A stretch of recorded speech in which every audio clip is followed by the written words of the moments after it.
no ano de 1987, quando fazia poucos meses que Deus havia transformado o meu coração, no Centro Integrado de Cultura, o SIC, na belíssima capital do meu estado, Florianópolis, fui convidado a assistir um concerto com um grupo chamado Prisma Brasil. O Prisma tem 43 anos de estrada. Há muitas coisas ali que eu admiro em você, no Rafael, no grupo. A primeira coisa que eu admiro, eu vou citar poucas, é a teologia do Prisma. A música, irmãos, é teologia cantada, dentro do cristianismo. A teologia do Prisma, a teologia bíblica. Nunca vi uma música que não tivesse a teologia bíblica e do dom profético, é a mesma coisa. A luz menor é a luz maior. Não fugiu. Então o Prisma consegue ser atual, sem ser vulgar e sem discordar da palavra de Deus. A gente ouve músicas e sabe que o Espírito Santo está por trás. Então eu louvo a Deus, porque nós vamos ter uma tarde maravilhosa, irmãos. Às 4 horas da tarde, nós vamos ter a maior autoridade de língua portuguesa da história da igreja falando para a gente hoje, dos Estados Unidos, doutor Alberto Tim. É um alto privilégio. Semana passada eu conversei com ele, estava na Suécia, conversa com ele, está na Indonésia, conversa com ele, está na China, está na Rússia. É um privilégio altíssimo ter o doutor Tim, a maior autoridade de língua portuguesa. Eu creio que em inglês só abaixo de George Knight, o maior historiador da igreja atual.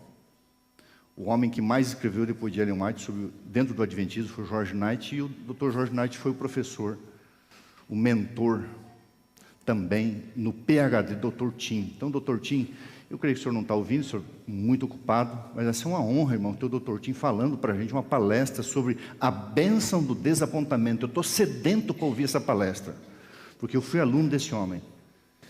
E quando esse homem chegava na sala de aula e dava uma apostila assim, história do Adventismo, a história do Adventismo, irmãos, fabuloso. Então nós vamos ter uma tarde com Prisma aqui, o Dr. Tim, depois fazer um encerramento, uma tarde de crescimento espiritual.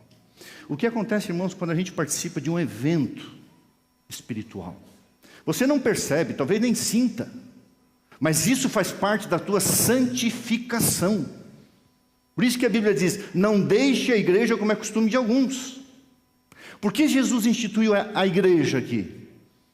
Em algum momento do sermão vou repetir isso. São Mateus 24, 31 diz que Jesus vai reunir os escolhidos. Então qual é a explicação do dom profético? Primeiro, Jesus vai reunir a família. Pais, mães, filhos. Família. Depois Jesus vai reunir os amigos. Depois Jesus vai reunir a igreja. E quando a igreja estiver reunida, ela só vai ser arrebatado depois dessa reunião. Então você imagina milhões e milhões, eu creio que serão bilhões de salvos. Nós temos 7 bilhões e meio de habitantes no planeta Terra, imagina nesses 6.000 anos. Lógico que serão bilhões, bilhões e bilhões de anjos cruzando a atmosfera celestial e a gente vendo o que eles estão fazendo. Eles estão levando os parentes ao encontro deles, os salvos, e vão reunir os parentes. Minha sogra querida, irmã Doralice, está assistindo, ela sepultou uma filhinha, a Raquelzinha. A minha sogra não chorou no funeral. Ela orou e disse, Deus, com 4, 5 meses, né, dona Dora? Ela enterrou a filhinha e não chorou, porque ela não tem sentimento? Não. Ela diz, ela está guardadinha lá em Maringá, na sepultura.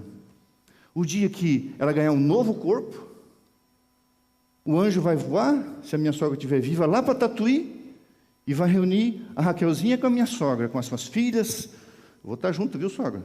O genro, que até porque eu sou o genro mais querido, né? A senhora sabe, mais brincalhão, mas é o mais querido. Os outros vão me pegar. E vai reunir a dona Dora com a Raquelzinha. E quando a dona Dora estiver com a Raquelzinha no colo, com as suas filhas, seus genros, seus netos, a família, eu quero estar com a minha família, meus pais também, tudo. Aí Deus vai pegar os meus amigos, o Davi Melo, que é meu amigo, o Cleito, que é meu amigo, o tio Jura, que é meu amigo. Eu não vou falar o nome de algumas amigas que estão aqui, porque elas não... Eu só vou falar da Jane, tá, Jane? Onde é que você está, Jane? Ô, Jane, então eu não vou falar ao lado. Posso falar? Posso? Deixa. A Thelma, minha amiga. Pronto. E o Maurício. É Paulo, né, Thelma? Flávio. Deus vai reunir os amigos. A família, os amigos da igreja.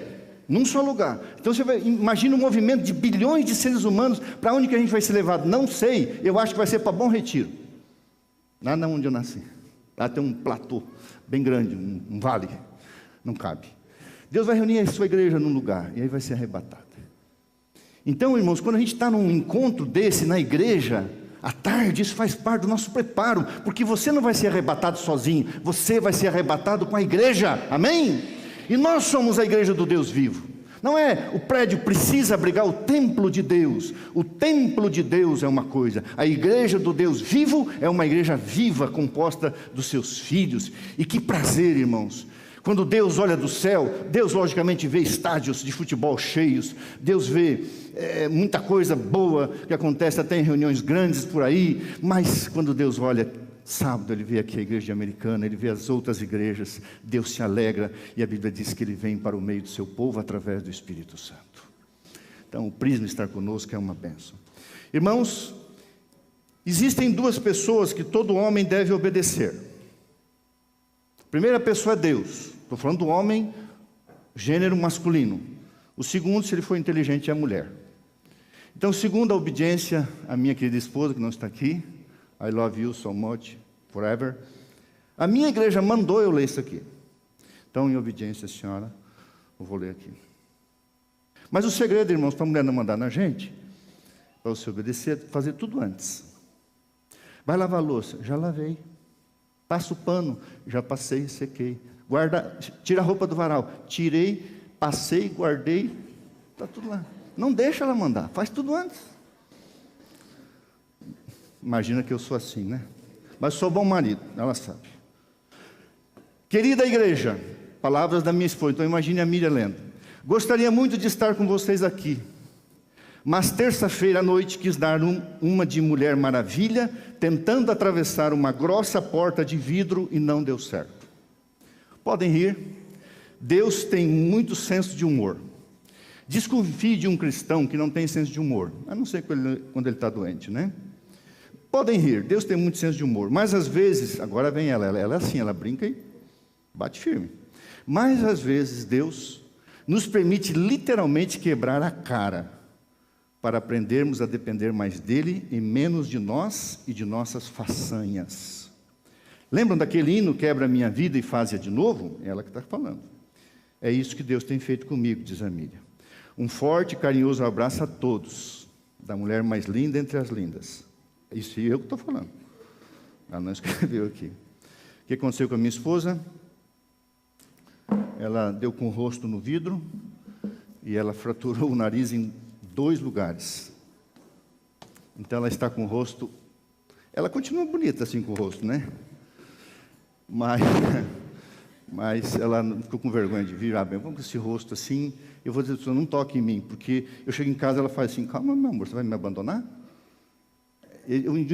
Essa semana eu vi uma mala com travesseiro em cima. Eu falei, será que minha esposa vai embora? Eu falei, bem, para que essa mala e esse travesseiro? Eu vou passar o sábado com a mãe. Então ela está com a mãe lá em Tatuí. Então ela gostaria muito de passar o sábado aqui.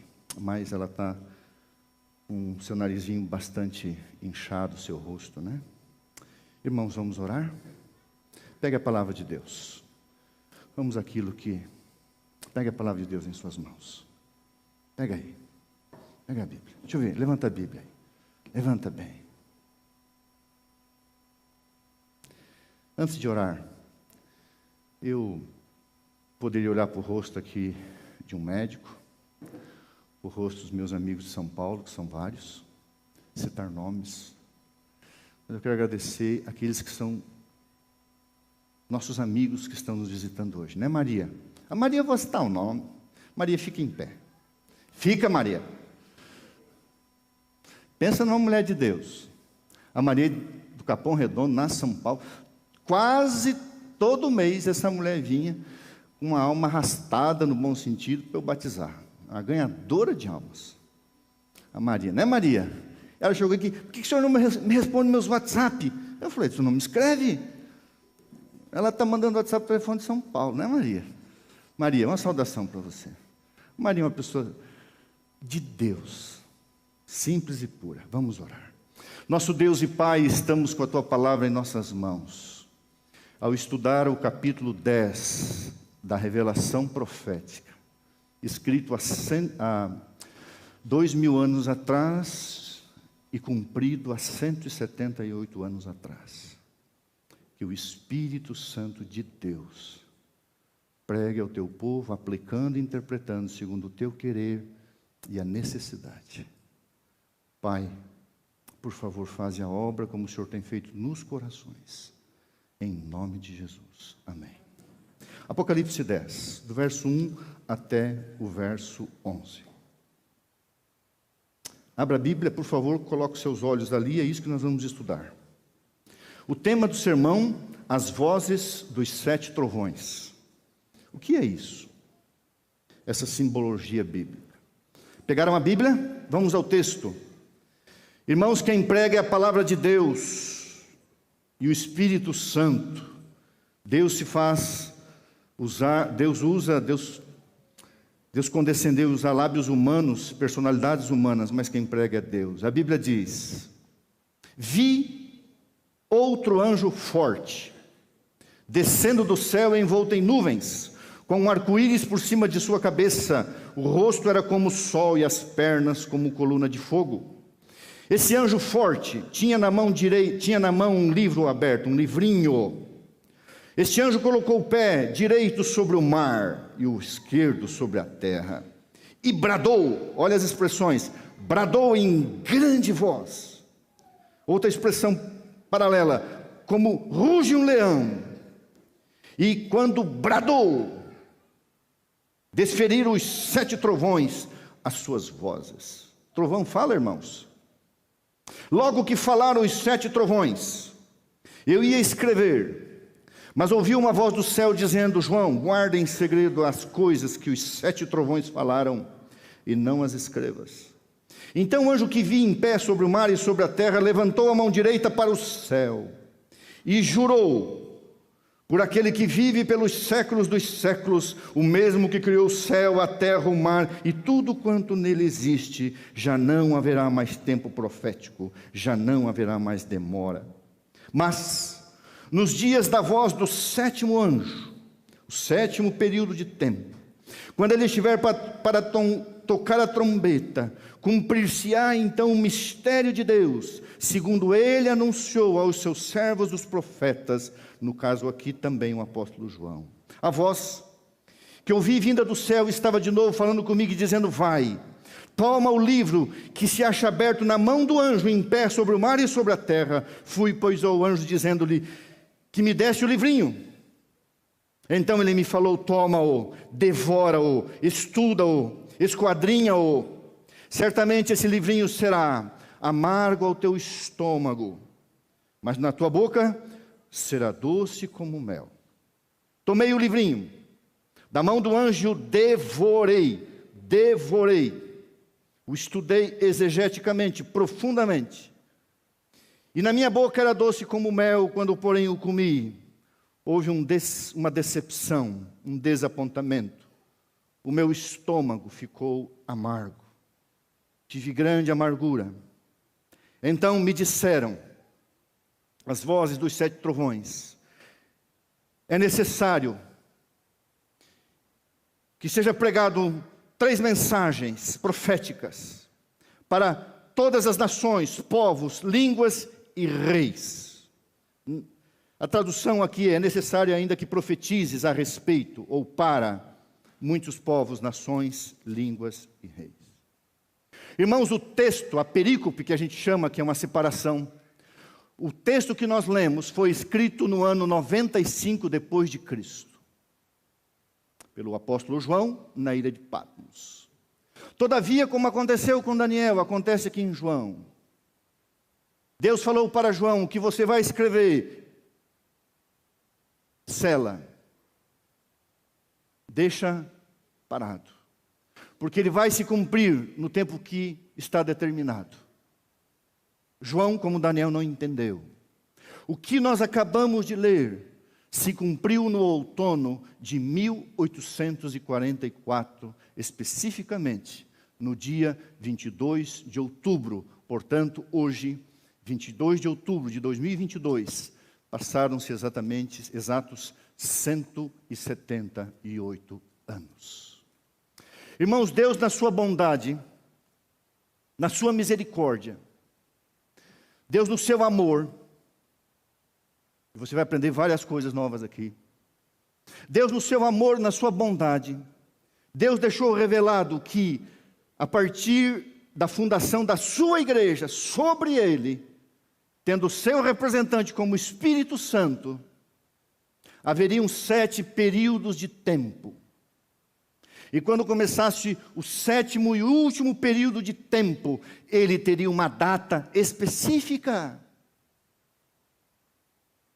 E quão privilegiados somos nós, em 2022, de saber o que Daniel não soube, de saber o que João não entendeu. Porque, irmãos, todos os profetas, muitas das suas coisas que eles escreveram, era para o tempo deles, algumas não, mas muitos não entenderam a plenitude, a gente chama em teologia de sensus plenior, a plenitude do que falaram. Ezequiel nunca imaginou que o seu livro seria um livro próximo de Apocalipse. Daniel nunca entendeu que nasceria um profeta, que o Apocalipse e eles são um livro só. Os profetas não tiveram a compreensão plena, mas Deus determinou que haveria um crescimento da verdade, uma desenvoltura da verdade, especialmente após o período de 1260 anos, após a Idade Média, e haveria um desdobramento da verdade, chegando no ápice para a plenitude da verdade, o mistério de Deus ser plenamente revelado em 1844. Então nós vamos estudar Apocalipse 10, logicamente de uma forma objetiva. Irmão, se hoje você pegasse o relógio do tempo, profético, não existe uma data específica, mas existe um período específico, isso é muito importante. Se você perguntasse hoje, nós estamos vivendo em que período? Existem 7 igrejas, existem 7 selos, existem 7 trombetas, 7 períodos, a mesma coisa. Irmãos, nós estamos vivendo no final do 6º selo, próximos do toque da 7ª trombeta, que é a volta de Jesus, no final da 7ª igreja. Realmente, irmãos, estamos às portas do reino eterno de Jesus Cristo, eu acredito nisso. Porém, entre a 6ª e a 7ª trombeta, guardem bem isso, entre a 6ª e a 7ª trombeta, Deus levantaria um movimento mundial para pregar o Evangelho. Esse movimento, a princípio, seria pequeno, como somos, nós somos um povo pequeno, irmãos. 22, talvez 23 milhões de adventistas, é pouca gente em relação a 7 bilhões de pessoas. Mas assim como a igreja primitiva nasceu com 120 pessoas, e no 1º século o apóstolo Paulo disse, o evangelho foi pregado a todo mundo, irmãos, Deus levantará um povo, e através do alto clamor, e do derramamento da chuva serôdia, de Apocalipse 18:1, do 4º anjo, Deus pregará o evangelho, se Ele quiser, em poucos dias, e Ele o fará em poucas semanas. Então, entre a 6ª trombeta e a 7ª, Deus levantaria um movimento profético. E esse movimento profético deveria pregar 3 mensagens. A primeira mensagem, o Evangelho eterno. Irmãos, o que é o Evangelho eterno? É Gênesis 3:15 e Apocalipse 22 encerrando.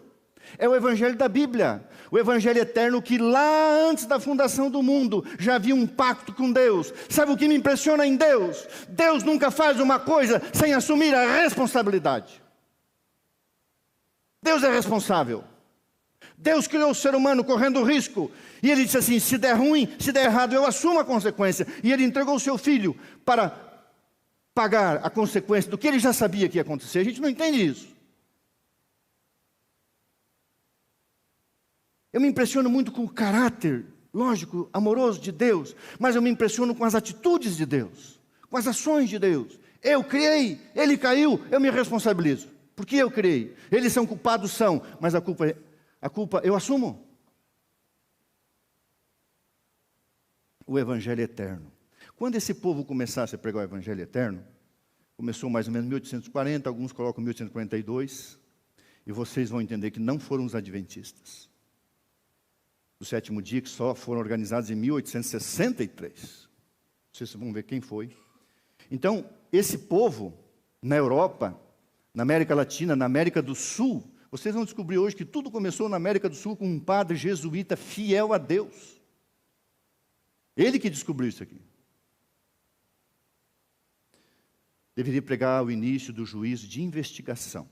O que é o famoso juízo investigativo? É simples, irmãos. O que é investigar a vida de uma pessoa? Então é montado um processo da nossa vida. Hoje o querido Lucas batizou. Então abriu-se um processo. O anjo vai acompanhar e vai relatar. É feita uma investigação. Deus está investigando. A Bíblia diz: do céu olha Deus para os filhos dos homens, para ver se há quem entenda, se há quem busque a Deus. Deus faz uma investigação, monta um processo na nossa vida. Tem um processo chamado o nosso livro. Tem o livro da vida, o livro das memórias, mas tem o livro da nossa vida. Então Deus tem um processinho lá no céu sobre a nossa vida. Então deveria ser pregado o juízo de investigação. Depois deveria ser pregada a queda futura do sistema babilônico doutrinal, que ocorrerá com a promulgação do decreto dominical. Isso não aconteceu, mas deveria anunciar: caiu a grande Babilônia. A Babilônia vai cair. Já caiu? Ainda não. Quando será a queda definitiva de Babilônia? Quando o decreto dominical for promulgado em todo o planeta, aí você pode dizer: a profecia se cumpriu. Mas ele já lança a luz dizendo: caiu Babilônia, ou seja, foi revelado a podridão de Babilônia. Especialmente no ano 1798. Depois, esse povo deveria pregar, acho que eu me empolguei tanto que eu derrubei meu botão.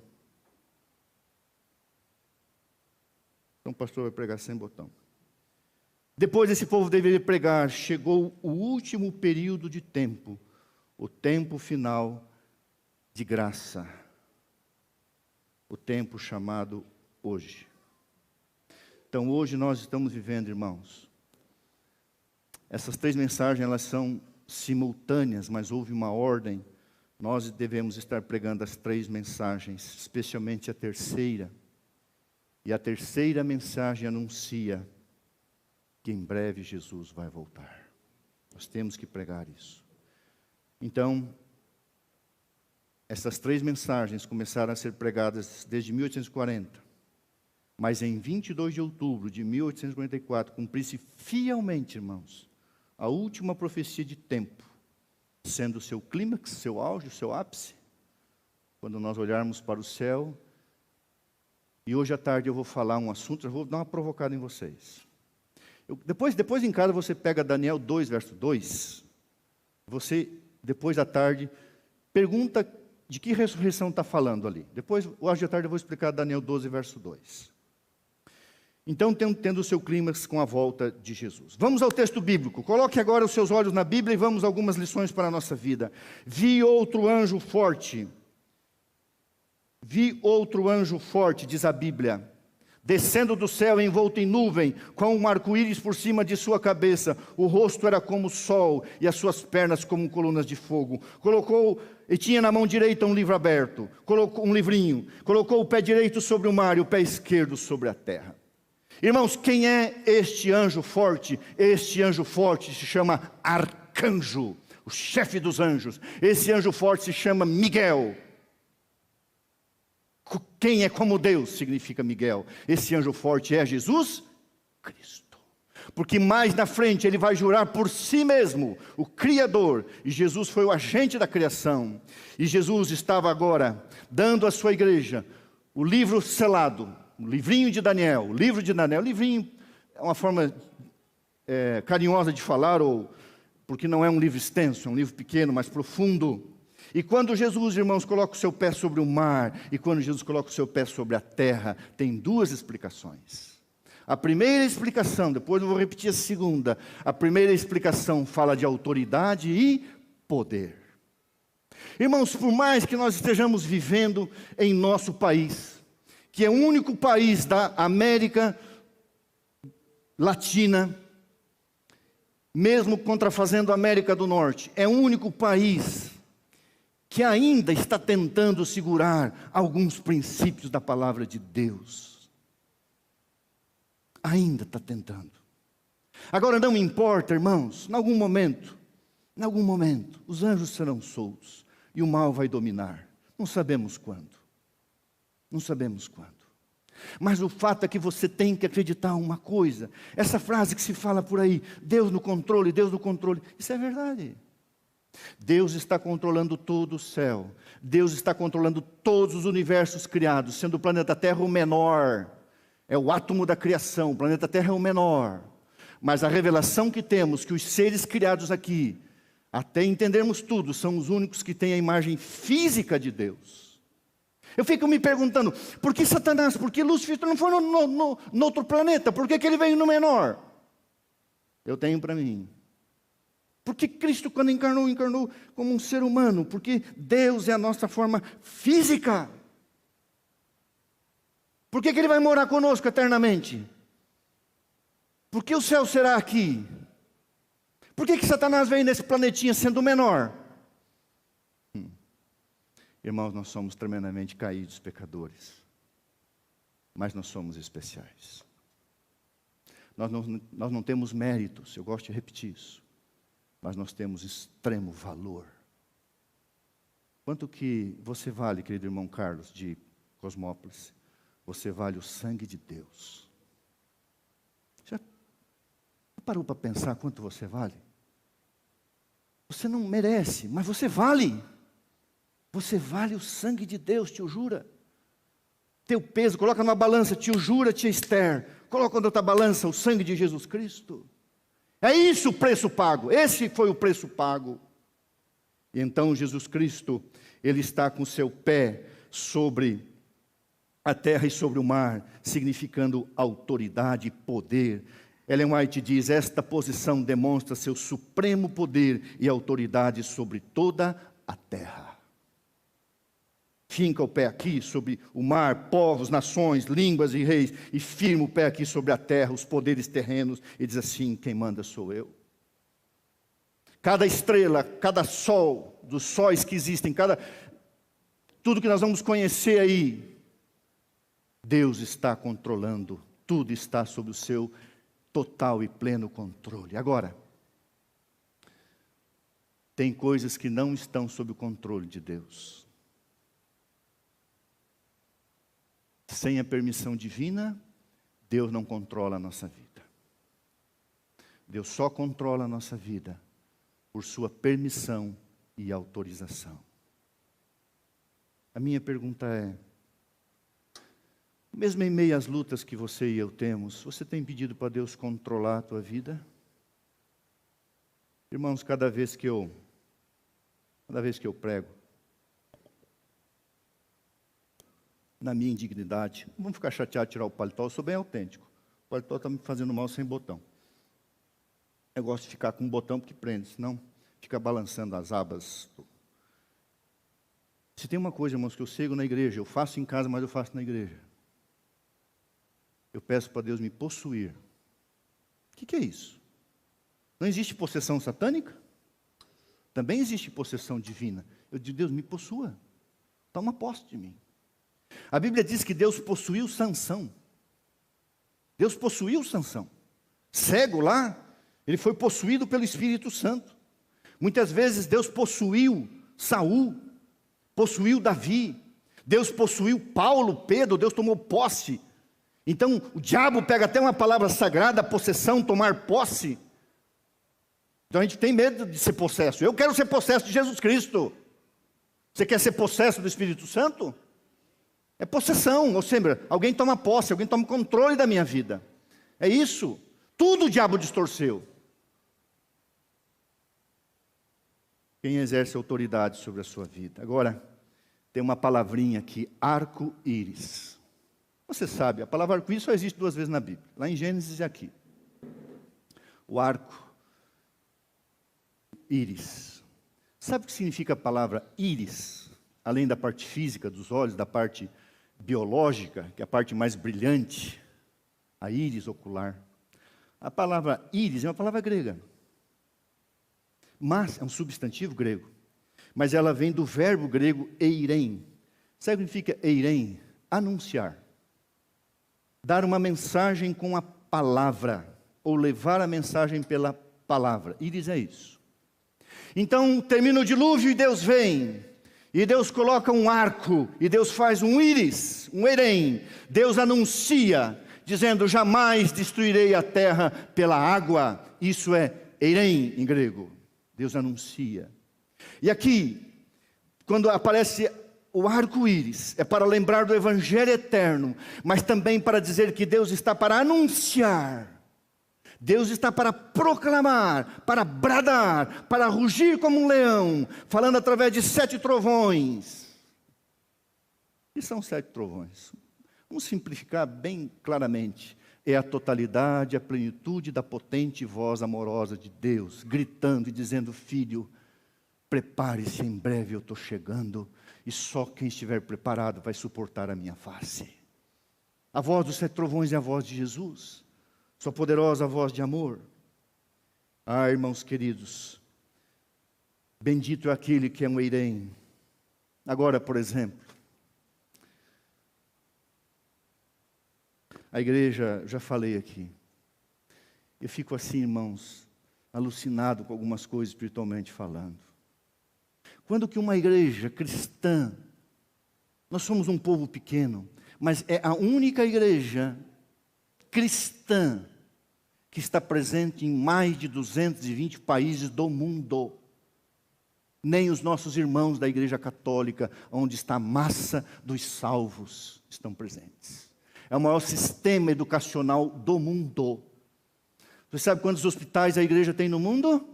E clínicas? 444 hospitais e clínicas no mundo. Nenhuma organização tem. Nenhuma organização, só no estado de São Paulo nós temos cerca de 82 mil alunos. Nenhuma rede. Nós somos um povo pequeno, mas um povo abençoado por Deus. E assim como aconteceu com a igreja primitiva, um pequeno povo, a Bíblia diz em Zacarias: não despreze o dia dos pequenos começos. O que vai fazer uma igreja pequena não importa. Agora a igreja, que igreja faz isso? Pega um livro, chamado Grande Conflito. Este livro é publicado 40 milhões, só na nossa língua. Aliás, aqui na América do Sul, em espanhol também, 40 milhões de exemplares. Imagine, irmãos, esses 40 milhões de exemplares, que eu acho que para mim vai passar muito de 50 milhões.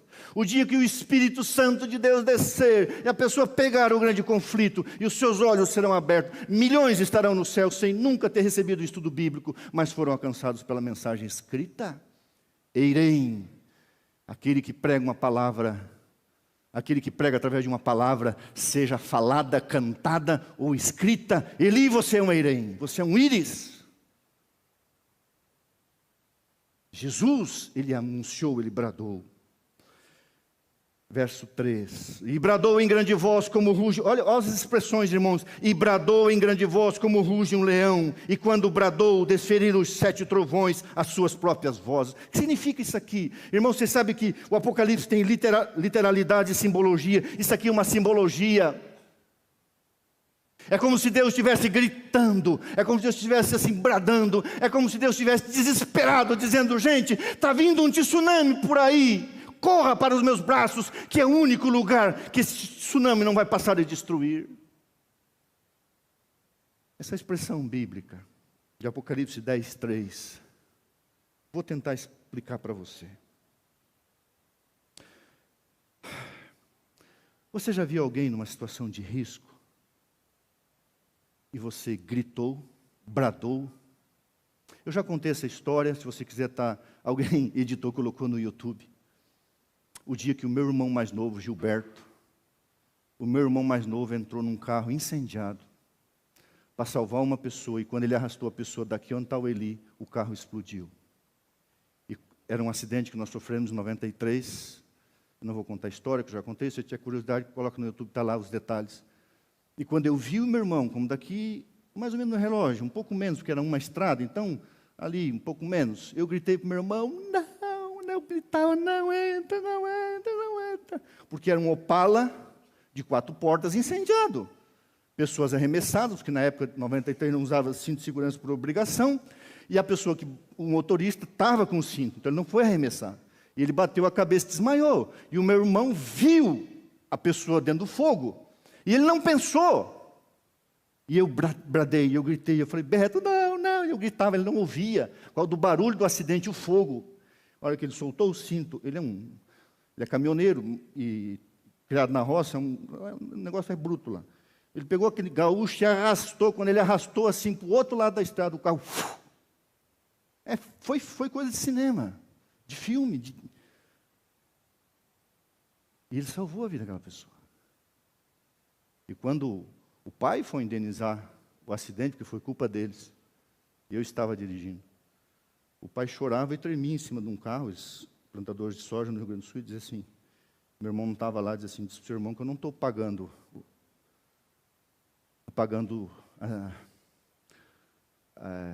as perdas, eu estou pagando a vida do meu filho. Ele deu $1.000 de presente para o meu filho naquela época. Para o meu irmão, por ter salvado a vida dele. Então, quando a Bíblia diz Jesus está bradando, Jesus está vendo que esse mundo vai explodir. E Jesus está bradando, está gritando.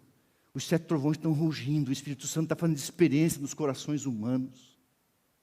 Sábado passado eu tive a alegria de ir a Santa Catarina ver o meu pai e a minha mãe queridos. Não sei se o pai e a mãe estão assistindo.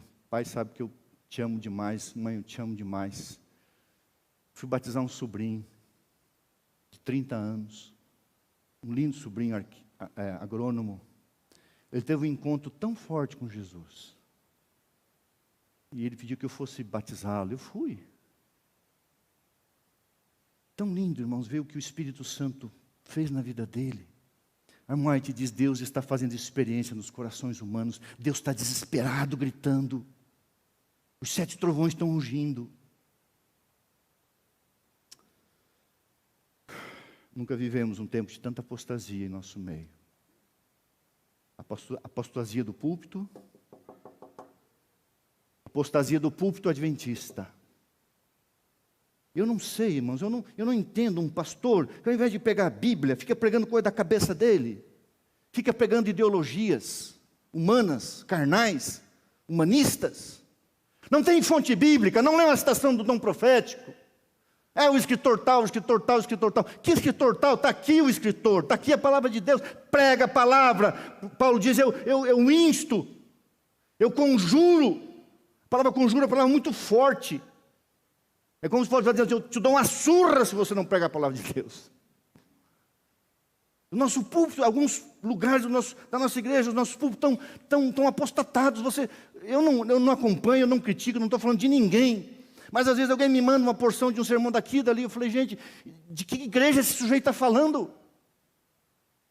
A Bíblia tem que ser reescrita. Olha que insanidade espiritual. Ano que vem eu vou fazer uma série, não sei quantos meses, chamado Verdades Preparatórias para o Tempo do Fim. É o domingo à noite, aqui nessa igreja. Vou pregar o ano todo. Espero que Deus me dê saúde e força. Mas alguns púlpitos estão apostatados, irmãos. Deus está bradando, dizendo assim, pastor, pregue a verdade, prepare um povo. Não, eu vou falar de ideologia, disso, daquilo, não vou citar aqui, né? Se isso é errado, se isso é certo. Irmãos, não precisa você se preocupar. Se isso é certo ou errado. Está escrito, assim diz o... Você tem um livro, está na Bíblia, ok? Não está na Bíblia, ok, não está. O dom profético confirma, porque o dom profético nunca vai contra, confirma. Então, ok, senão não. A gente não tem que se preocupar com mais nada, irmãos. A verdade é a Bíblia, a tua palavra é a verdade, santifica-os na verdade, a tua palavra é está escrito, pronto, acabou. Jesus brada com grande voz, Olha a citação de Ellen White. Ele demanda atenção. Jesus Cristo irá mostrar seu poder e autoridade, e a autoridade de sua voz, àqueles que se uniram com Satanás na oposição da verdade, ou à verdade. Vamos lá. Então, presta atenção comigo. Por que Jesus está bradando como um leão, rugindo, gritando? Por que 7 trovões rugindo, falando, que é uma simbologia? Por quê? Presta atenção. Jesus Cristo brada, ou grita, ou ergue a sua voz, alto clamor, com grande voz, que é a verdade. Ele demanda atenção. Ele requer nossa atenção. Mas Deus não quer, irmãos, que você ouça a palavra. Deus quer que você obedeça a palavra. Ouvir a palavra sem obedecer não faz sentido para Deus. Ele demanda atenção. Olha, presta atenção agora. Jesus Cristo irá mostrar seu poder e autoridade, ao colocar o pé aqui e aqui, contra aqueles que uniram a sua voz, as suas vozes, a sua vida, com Satanás, na oposição à verdade. Por quê? Agora presta atenção nessa citação. O conflito se tornou mais forte e decidido de século em século, e continua, até que as cenas conclusivas, que estão diante de nós, quando a magistral atuação dos poderes das trevas atingir seu clímax, Satanás, unido a homens maus, enganará o mundo todo e as igrejas que não receberam a verdade. Então Jesus vai entrar em cena, porque o diabo vai entrar em cena com poder, e Jesus vai entrar em cena para fazer oposição a Satanás. Nós estamos vivendo um momento, irmãos, e sempre foi assim. Quando o povo de Deus, quando a igreja de Deus, quando os exércitos de Deus foram uma batalha com Deus, dentro, junto com a arca, nunca perderam uma batalha, nunca. Aliás, algumas nem lutaram. Deus falou assim, desce um anjo aí e manda matar 185 mil inimigos. Segundo Crônicas 20, também o povo de Deus não lutou. Os 3 reis de Gideão só tocaram a trombeta, quebraram um canto, tocaram e mostraram tocha. Isso não. Ou seja, ou Deus entra na batalha com a sua igreja, ou a igreja não vai triunfar. A igreja vai triunfar, porque Jesus disse, sob esta pedra, Petra, não é Petros é uma pedrinha, sobre esta pedra edificarei a minha igreja, e as portas do inferno não prevalecerão contra ela. Então, porque Jesus está bradando, ele está dizendo assim, o diabo vai entrar com magistral poder, porque, irmãos, assim como Deus tem seus instrumentos, o diabo também tem seus instrumentos. Mas vai chegar um momento que ele vai mostrar a sua cara, e quando ele mostrar a sua cara, Deus vai mostrar a sua força. Quem está no controle? O diabo já foi vencido. Por isso, irmãos, contra quem o diabo vai intensificar os seus ataques? Aqueles que não acataram, não receberam o amor da verdade, ou seja, não aceitaram o evangelho eterno. Assim como Deus usa homens como mensageiros e instrumentos para pregar a verdade, Satanás usa homens como mensageiros e instrumentos para pregar a mentira. E o que eu faço no meio dessa mentira? Já falei. Assim diz o Senhor no Antigo Testamento. No Novo Testamento está escrito. Os 7 trovões estão clamando. Significa a potente voz de Deus. Vou usar apenas uma ilustração. Se você não precisa ir. Se você for a Êxodo 19, houve toda uma preparação para que Deus descesse sobre o Monte Sinai. O monte tremia. A terra entrou num abalo sísmico. A terra tremia. E Deus falou, coloca aí ao redor, como se fosse aquelas fitas, ninguém passe. Quem chegar perto, ultrapassar o limite, vai morrer, seja boi, seja gente, seja quem for. E a Bíblia diz que Moisés falava, e Deus falava através de um trovão. No meio de um trovão. Você tem medo de raio e trovão? Às vezes você está assim, dá um trovão, você já levou um susto quando um raio desceu bem pertinho de você? Na fazenda do meu avô, meu pai conta, deu um raio, caiu um raio, matou 6 bois, numa vez só. Era muito comum lá na nossa região ter raios e matar gado. Às vezes se ouve que pegou alguém na praia e tal. Então a Bíblia diz em Êxodo 19 que Jesus falava através de um trovão, do meio de um trovão. Se você estudar na Bíblia, sempre as aparições, sempre não, normalmente as aparições de Jesus estão associadas a nuvens ou manifestações de poder, para chamar a atenção. Por que Jesus faz todo aquele preparo, um capítulo inteiro, Êxodo 19, se você ler ali, todo um preparo, toda santificação, tomar banho, não ter relações sexuais por 3 dias, todo um preparo, porque Deus ia bradar, entregar a sua santa lei na linguagem humana, então Deus manda fazer uma preparação, uma santificação, e aí Deus desce e Ele fala através de um trovão. É que Deus está falando hoje, irmãos. Um grande conflito na vida de uma pessoa é um trovão de Deus. Os 7 trovões estão clamando a potente voz de Deus. Deus fala no trovão, diz Êxodo 19. Antes de entregar em linguagem humana a sua santa lei, em Êxodo 21:17, Ele falou através do trovão. E agora, vamos para Apocalipse 10, para a gente, pelo menos, avançar um pouco mais e terminar. Logo que falaram os 7 trovões, eu ia escrever, mas ouvi uma voz do céu dizendo: guarde em segredo as coisas que os 7 trovões falaram e não as escrevas. Então o anjo que vinha em pé sobre o mar e sobre a terra levantou a mão direita para o céu e jurou por aquele que vive pelos séculos dos séculos, o mesmo que criou o céu e a terra, o mar e tudo que neles há, não haverá mais tempo profético, não haverá mais demora. Jesus Cristo colocou lá, Daniel 8:14, Daniel 9:24-27, 2.300 tardes e manhãs, começará o último período de tempo. Eu vou ler para você só uma curiosidade. Alguns poucos anos atrás, foi descoberto um manuscrito de 200 anos. Presta atenção no que eu vou ler um pouquinho para você. Depois você pode procurar lá, Arauto Adventista. Esse artigo é um artigo de um teólogo adventista. Foi descoberto um material, um manuscrito de 200 anos atrás, de um homem chamado Francisco Megiá. Era um fiel jesuíta que montou todo o arcabouço, não todo, mas fundamentos bíblicos. O que esse homem defendia em 1700 até 1818? Ele nasceu em 1773, morreu em 1828.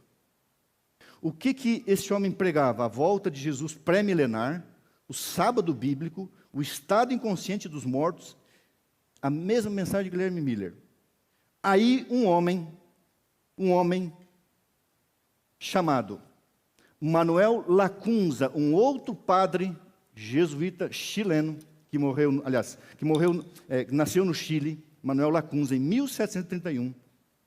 Aliás, não nasceu no Chile. Ele pegou e escreveu um livro. O título do livro é A Vinda do Messias em Glória e Majestade. 2 padres, irmãos, foram o fundamento do milerismo. E Manuel Lacunza escreveu um livro, e esse livro foi traduzido para a língua inglesa, The Coming of the Messiah in Glory and Majesty. E esse livro, irmãos, causou um impacto na Europa e nos Estados Unidos da América. E esse livro gerou o despertamento a partir de 1838, 1840, 42, e que levou Guilherme Miller.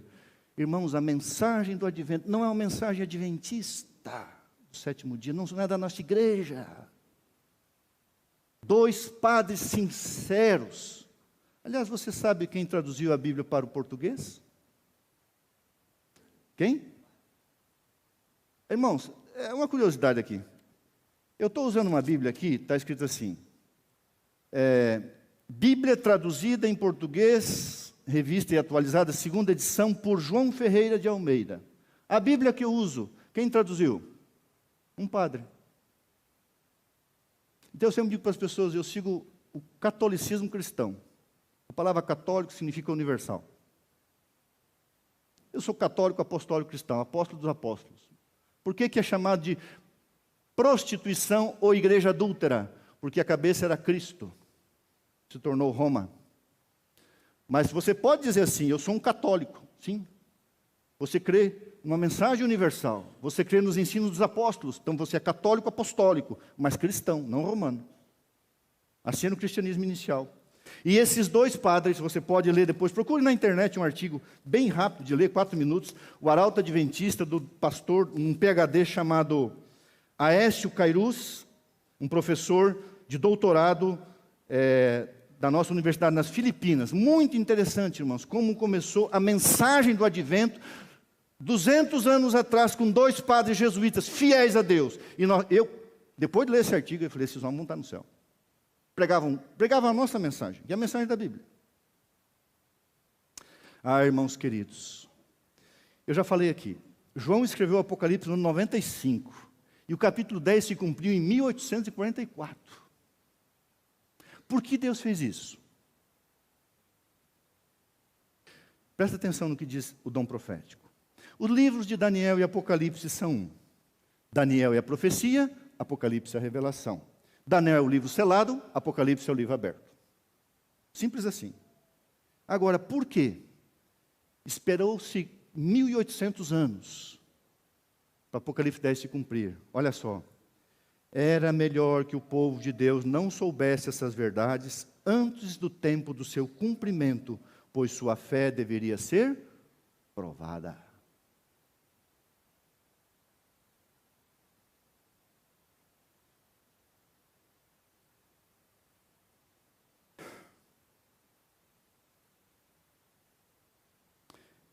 Eu fiquei esse ano 7 meses doente. Eu fui internado 5 vezes nas nossas clínicas. Eu não tenho medo de falar e nem vergonha. Eu tive uma crise depressiva bem acentuada.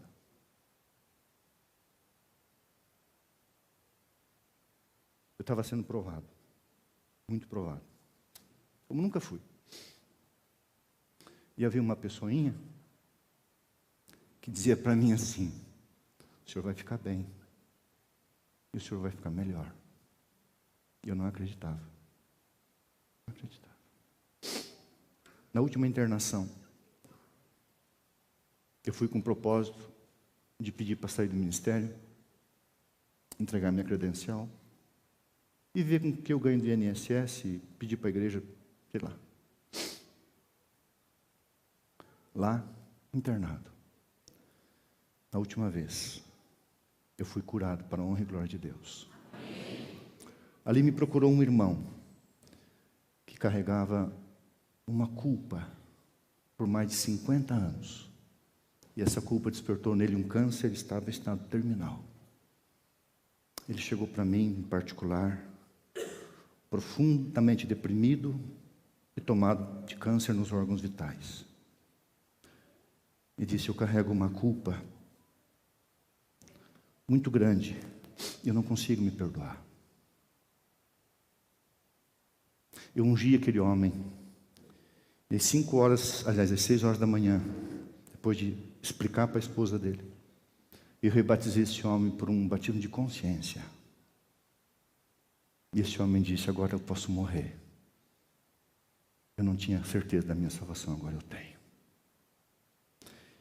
Na outra internação, um jovem dos Estados Unidos, passando por um problema terrível com coisas ilícitas, olhou para mim e falou assim, você é pastor, né? Eu falei, sou. Estou te observando faz alguns dias. Você me batiza? Batizo. Na outra clínica que eu fui, tinha uma moça chamada Nayara. Câncer, chegou lá com o abdômen, parecia uma gravidez. 37 anos. Já estava lá alguns dias, na Serra do Cipó. Você vai ver só no céu isso aí. Recebeu estudo bíblico na clínica. Já conhecia Novo Tempo. Chegou para mim, alegre, feliz. Pastor, todo dia eu vejo que o senhor caminha 2 quilômetros, vai para baixo de uma cachoeira. Eu, irmão, querendo me curar, a água gelada me cura. Então eu ficava embaixo de uma cachoeira assim, ó, gelada, no meio de maio. Eu contava de 1 a 500, dava 13 minutos. O rapaz que ia comigo, um colombiano, dizia assim, como é que o senhor aguenta? Eu falei, não sei, eu quero ficar curado. E ela via, o senhor vai para a cachoeira todo dia. Eu falei, fico embaixo da água gelada, depois me jogo na pedra, chorando, orando para Deus me curar. Assim, o Senhor me batiza? É, Nayara, sim. À tarde, se você quiser, eu mostro a foto. Então, vou te mostrar a foto dela. Essa semana ela foi sepultada. Eu tenho certeza. Tinha mais de 100 pessoas naquelas rochas, naquelas montanhas, numa cachoeira linda, na Serra do Cipó, em Minas Gerais. Eu doente, deprimido. Tinha pânico da cama, olhava para a cama, tinha medo de dormir, porque eu tinha alucinações à noite, porque um médico me deu uma medicação errada. Me deu remédio contrário à minha... Eu tinha que ir para lá, o médico mandou ir para cá. Então eu olhava para a cama, eu não tinha medo de dormir. Eu amo uma cama, quase como eu amo minha esposa. Como eu gosto de dormir. Irmãos, é costume. Se você for a Bom Retiro, meio-dia, pega um dia o seu carro e vá conhecer essa cidade, antes de ir para o céu. Meio-dia, eu esqueci, aliás, nem lembrava, fui no mercado comprar um negócio para a mãe, tinha fechado. Então vou passar na farmácia, que eu gosto, porque tem lançamento. Farmácia fechada. Eu olhei assim na rua 24 de outubro, tudo fechado. Eu fui para casa, tudo perto assim, né? 2 minutos. Cheguei em casa, mãe, está tudo fechado. Eu falei assim, então onde que você é? Não lembra? Ah, é verdade. Lá em Bom Retiro, meio-dia fecha tudo. Abre às 2, que o povo almoça do meio-dia, 12h40, e dorme 1h, 1h15. E eu aprendi essa bênção.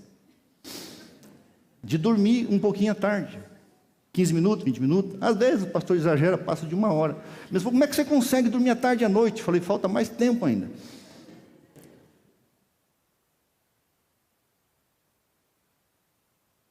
E lá nessa clínica, eu olhava para a cama, eu tinha pavor. Não tive doença do pânico, tenho dó de quem tem, tenho meu sentimento por quem sofre. Graças a Deus, esse aspecto do doente não me pegou.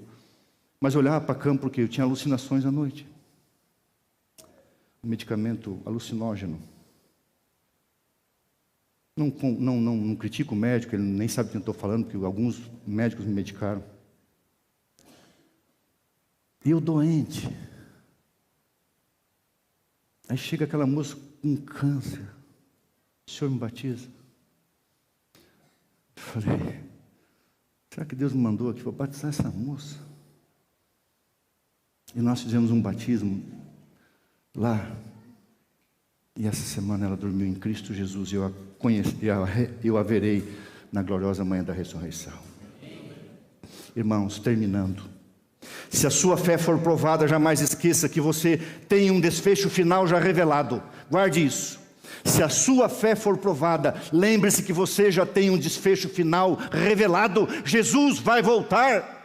Então nós temos que crescer em direção a essa maturidade. Quer vivamos ou morramos, somos do Senhor. Viver para mim é Jesus, morrer é lucro. Temos que ter essa maturidade. A gente já sabe o final. Se morrer vai ressuscitar.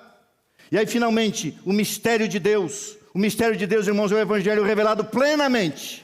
O que é o mistério de Deus? O mistério de Deus é 2 coisas. É o mistério da piedade.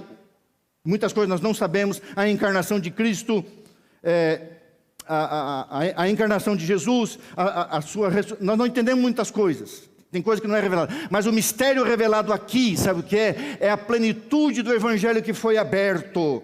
Hoje nós sabemos todas as coisas necessárias e plenas para a nossa salvação, coisas que Lutero não soube, John Wesley, Carlos Wesley, o maior dos pregadores, que foi um grande pastor, Charles Spurgeon, tem um livrinho dele chamado A Depressão de Spurgeon. Spurgeon tinha, a vida toda ele teve uma depressão severa. Ele parou de pregar aos 50 e poucos anos por causa da sua depressão, não tinha medicamento. Foi dar aula. O maior dos pregadores, foi o maior depressivo.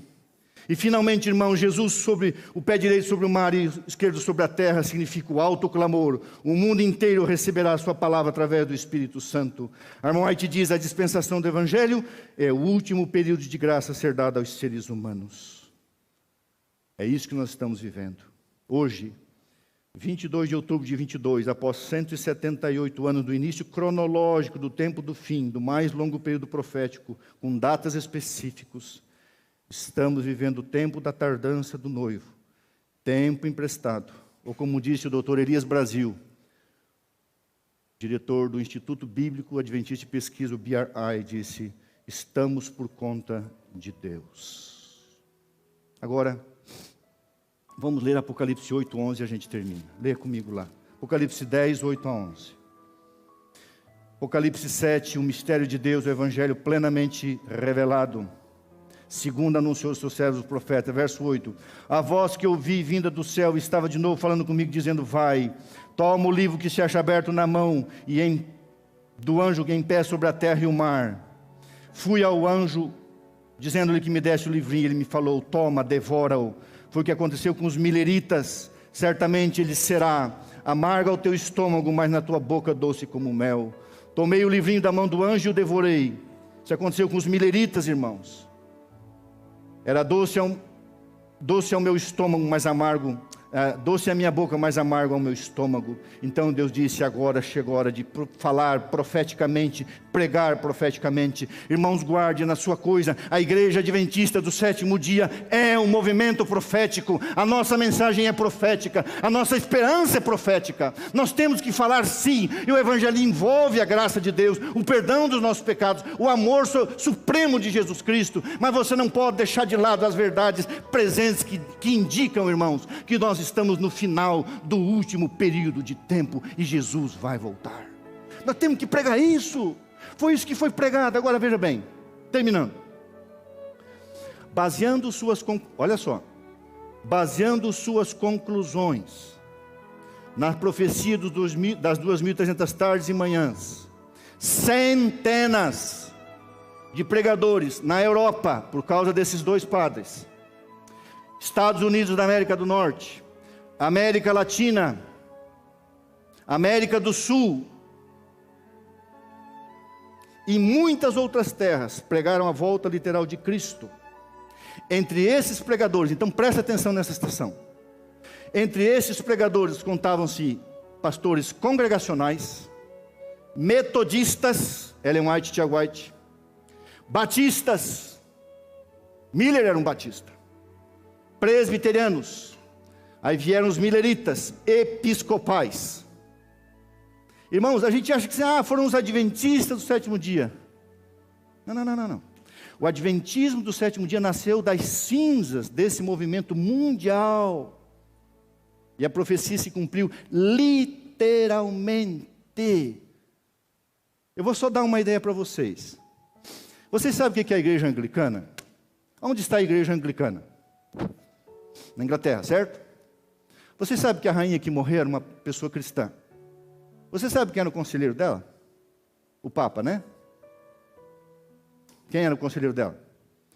Billy Graham. Leia alguns artigos e assuntos sérios sobre a rainha que morreu. A igreja anglicana é o quê? É quase que um catolicismo convertido. Naquele tempo, irmão, 700 sacerdotes anglicanos pregaram a mesma verdade de Miller no interior da Inglaterra. Então a gente pensa que foi lá na Nova Inglaterra. Não, esse movimento aconteceu no mundo inteiro, irmãos. A profecia se cumpriu. E a Bíblia diz que das cinzas, verso 11, então é necessário que profetize outra vez. A mensagem completa. Aí Deus levanta um movimento chamado Adventismo do sétimo dia. Adventismo que espera o advento de Cristo, prega a perpetuidade da lei de Deus, o santo sábado, salvação pela graça, santificação pelo Espírito e um reino eterno literal. E quem estiver pronto se tornará imortal, e quem não estiver pronto morrerá a morte eterna. Todo evangelho. Eli, eu vou pedir para o Prisma subir aqui, por favor.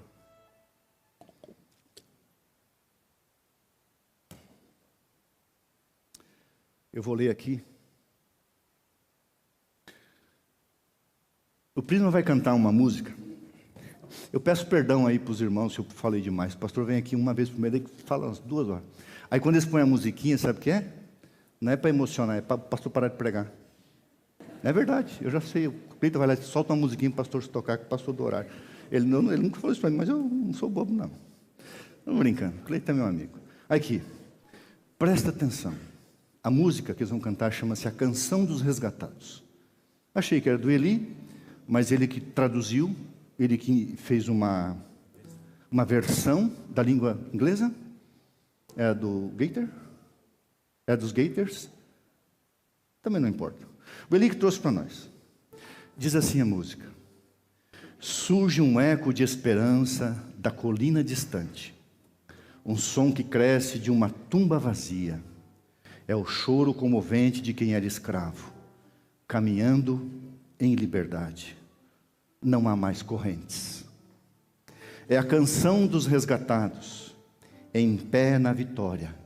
Canção dos resgatados para sempre remidos. Oh, aleluia! Cristo nos salvou, Cristo nos salvou.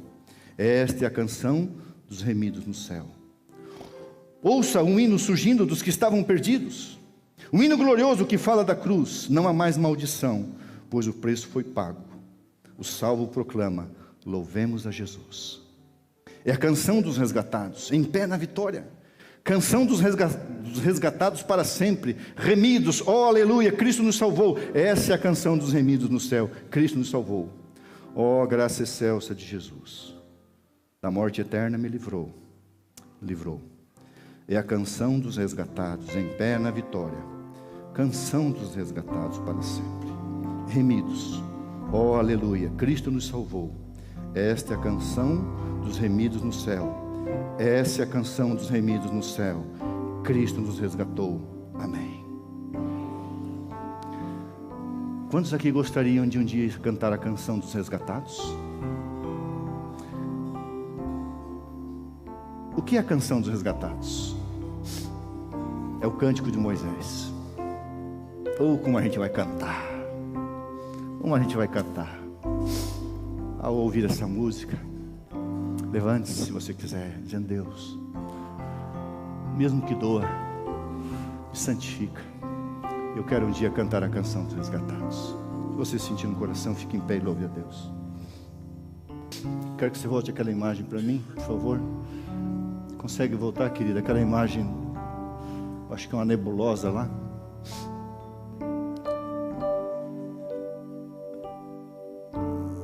Eu queria que você se imaginasse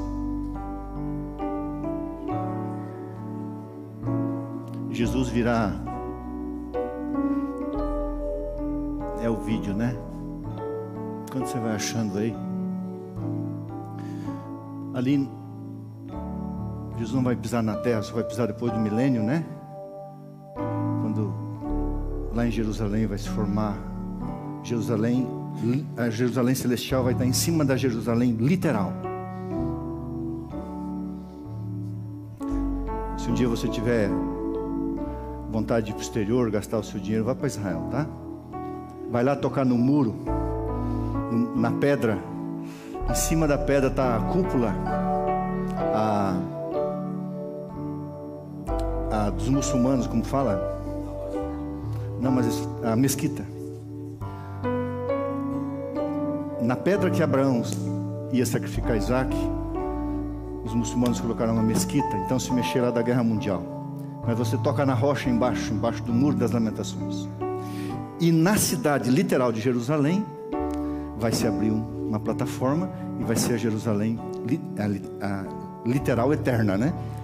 Então vai se sobrepor uma cidade em cima da cidade de Jerusalém. Deus escolheu aquele lugar. Chama-se o Monte de Sião. Agora, você tem visto algumas imagens atuais que saíram esses dias? Essa aqui deve ser do Hubble, não sei. Isso aqui é o espaço intermediário entre esse céu e essa terra e o céu. Eu queria que você se imaginasse aqui, você passando por isso aqui. E tem uma carruagem, assim, uma carruagem com rodas de fogo, uma plataforma que é uma nuvem. Eu não sei como é que é esse negócio, mas você vai ficar em cima de uma nuvem em pé, que nem você anda no Mar Morto em pé. E tem rodas de fogo, que nem foi com Elias. É uma grande plataforma. Ali está Jesus. E a coisa mais linda que eu acho é que nós vamos ver o rosto de Deus, o Pai. O Pai Deus o Pai, físico, não pensa, não tira a materialidade do céu. O céu é um lugar real, Deus é real, é uma pessoa. Você vai olhar o rosto do Pai, Deus o Pai, Deus o Filho, Deus o Espírito Santo, que estará na terra, vai a divindade, o teu anjo, você, com a tua família, e a gente vai estar ali. Não sei aonde, mas vai ser assim. No segundo céu, no espaço sideral, vai ser um encontro. Seremos arrebatados até ali. Então você se imagina.